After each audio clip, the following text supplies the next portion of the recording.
એવું એને મોત નો ડર ના રે એ મારો મેલેડી નો બની શકે છે. નાની નાની વાતે ફૂગો ફૂટન ચમકી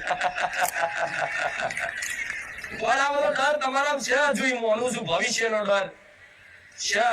ઘણા ભાવિક ભક્તોને છે કાલ શું થશે અમારું, રહેવા ઘર નહીં, હરખું નોકરી ધંધો ચાલતો નહીં, બે છોકરાઓ મોટા થાય છે, કાલે એમના લગ્ન પ્રસંગ કરાવવા માટે શું કરીશ, ક્યાંથી લાવીશ?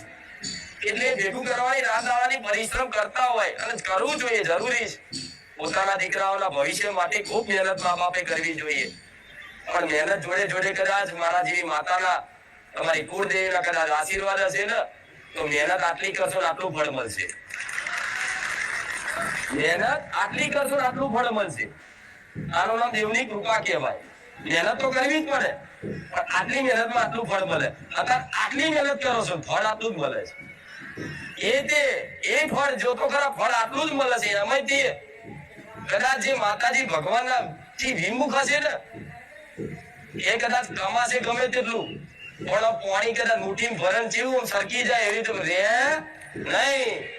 ગમે તેટલું કમાય પણ બચત થાય, ગમે તે રસ્તા થઈ જ જાય. એના પગાર આવ્યો નહીં, પેલા તો દવાખાનું આવી ગયું, સાધન બગડ્યો, મોબાઈલ તૂટ્યો, હપ્તો ભરવાનો, હપ્તો વપરાઈ ગયો, ઘણું બધા નુકસાન થાય છે ને. આવા પછી દેવું કરવું પડે, કોકની જોડે લેવા પડે. લેતા ઉછીના લેવા કરતા કરતા કરતા કરતા 5 મહિના 6 મહિના વર્ષ થાય ને એટલે માણસ દેવા ઉતરતો જાય. એ દેવું ભરવા માટે પછી મનુષ્યની બુદ્ધિ છે ને એ ભ્રષ્ટ થાય. પછી એના જાત જાતની કામનાઓ પેદા થાય અંદરથી કે મારે લાખ રૂપિયા દેવું છે, 2 લાખ રૂપિયા દેવું છે, આ દેવું ભરવું કમનું ભરવું? હવે મારો તો પગાર 20,000 છે, ઉપાડ લઈ લઈને થાક લઈ લીધો છે, હવે શું કરીશ?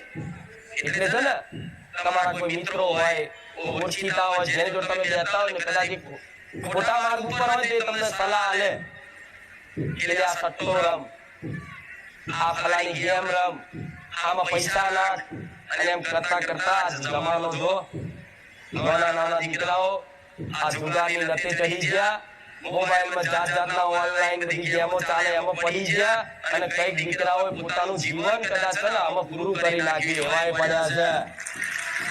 મા બાપને તો ખબર ના હોય કે મારા દીકરાને આટલું દેવું કરીને બેઠો છે. શનિવાર તમારી નજરોમાં જોજો.